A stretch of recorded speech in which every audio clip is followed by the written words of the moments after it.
직장 생활을 하다 보면 한 번쯤은 들어보셨을 단어죠. 바로 포괄임금제입니다. 우리는 야근을 해도 수당이 없다거나 급여에 이미 다 포함됐으니 따로 줄 수 없다는 이야기도 대부분 이 제도와 관련이 있는데요. 하지만 많은 분이 포괄임금제가 정확히 무엇인지 또 왜 문제가 되는지는 잘 모르시는 경우가 많습니다. 오늘 그 내용을 자세히 짚어드리겠습니다. 포괄임금제 정확히 무슨 뜻인가요? 포괄임금제는 말 그대로 임금을 포괄적으로 정한다는 의미입니다.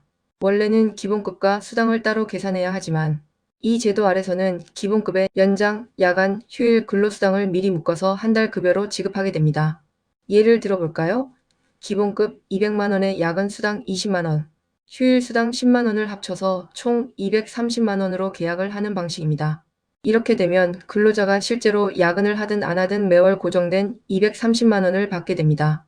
회사 입장에서는 급여 계산이 단순해지지만 근로자 입장에서는 아무리 일을 많이 해도 급여가 똑같기 때문에 공짜 야근이라는 비판이 나오는 구조입니다. 물론 고용노동부는 계약된 시간보다 더 많이 일했다면 추가 수당을 줘야 한다는 원론적인 입장을 보이고 있습니다. 하지만 현실에서는 대부분 포괄임금제니까 다 포함된 거다라며 퉁쳐버리는 경우가 허다한 상황입니다. 포괄임금제 폐지 지금 어디까지 왔나? 이런 부작용 때문에 현 정부는 사실상 폐지가 바람직하다는 쪽으로 결론을 내린 분위기입니다. 포괄임금제가 일부 사업장에서 노동 착취의 수단으로 활용되고 있다고 판단한 것이죠. 다만 중요한 점은 시행일이 아직 확정된 것은 아닙니다. 포괄임금제는 근로기준법에 명시된 제도가 아니라 그동안 법원의 판례를 통해 인정되어 온 관행입니다. 따라서 이를 완전히 없애려면 국회에서 근로기준법을 개정해야 하는데 이 과정에서 찬반 의견이 아주 팽팽하게 맞서고 있습니다.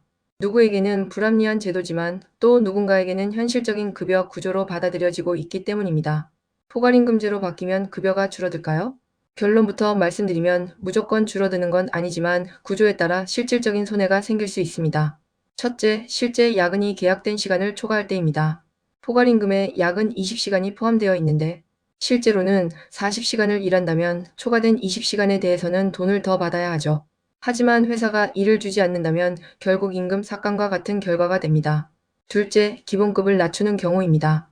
총액은 유지하되 기본급을 낮춰서 수당을 묶어버리면 퇴직금이나 연차 수당의 계산 기준이 되는 기본급이 줄어들어 장기적으로는 근로자에게 손해가 됩니다. 반드시 확인해야 할 체크리스트. 만약 여러분의 회사가 포괄임금제로 전환한다면 이 네 가지는 반드시 확인하셔야 합니다. 포괄임금에 포함된 연장, 야간, 휴일 근로시간은 정확히 몇 시간인가? 그 시간의 산정 근거는 무엇인가? 초과 근무 시 추가 수당을 지급한다는 조항이 있는가? 이 모든 내용이 근로계약서에 명확히 기재되어 있는가? 정리하자면 포괄임금제 자체가 곧바로 급여 삭감을 뜻하는 것은 아닙니다. 하지만 계약 내용이 불명확하다면 결과적으로 손해를 볼 수 있습니다. 결국 중요한 것은 제도 자체가 아니라 얼마나 투명하고 공정하게 운영되느냐겠죠? 지금까지 포괄임금제에 대해 알아봤습니다. 여러분의 소중한 노동의 가치 꼼꼼한 확인으로 꼭 지키시길 바랍니다.